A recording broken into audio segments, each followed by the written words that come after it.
forum began with Arlington High School Building Committee Chairman Jeff Thielman presenting preliminary cost estimates for the 4 proposed school designs. At this time, the cost estimates for the 4 options we are going to discuss this evening are between $287 and $298 million, and the numbers are based on square footage and soft cost estimates. We are following, or we are similar to some of the other projects that are taking place across the state. The focus of the forum was architect Lori Coles's presentation of preliminary building designs and timelines for the 4 building design options. We are looking at 4 alternatives. 2 of them are renovation addition, 2 of them are all new.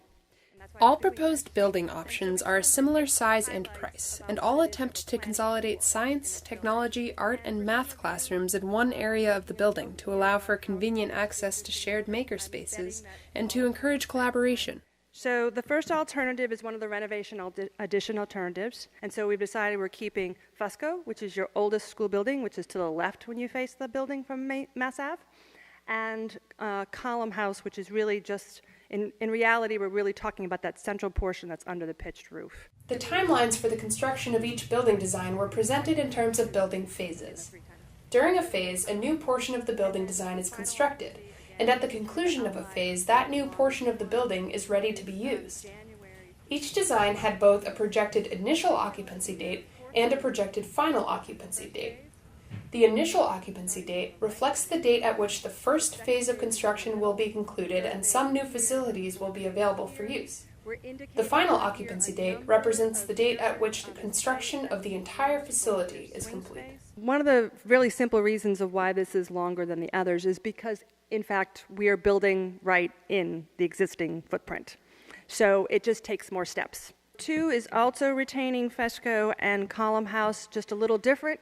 They're sort of, in this case, it's being tucked in between new construction. It might be behind glass. We still have the front green, just a smaller portion of it, and it can be reprogrammed as needed. Initial occupancy, so in this case, you will have all of your core academic spaces, including the sciences and the maker spaces and the art classrooms, by January 2022.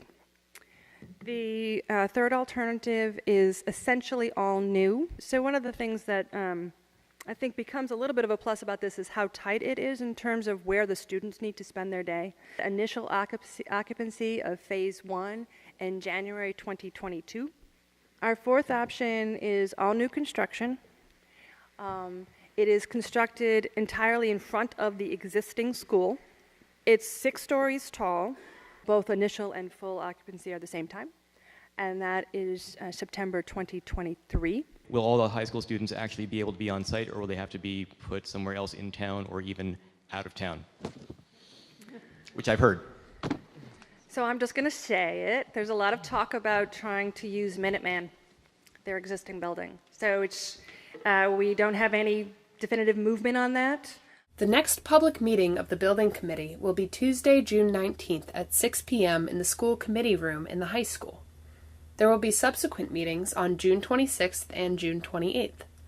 The committee hopes to have selected which design they will be presenting to the state by the June 28th meeting.